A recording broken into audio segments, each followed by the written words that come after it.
Hi, hello, good afternoon. Today I am going to show you how to make drumstick sambar.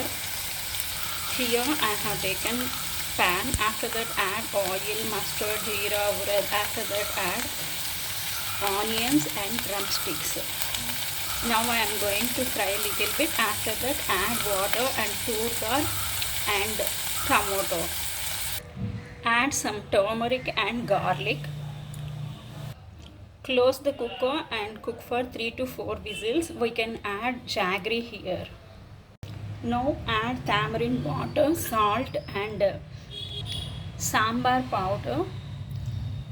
You can add dhania powder and red chili powder if you don't have sambar powder.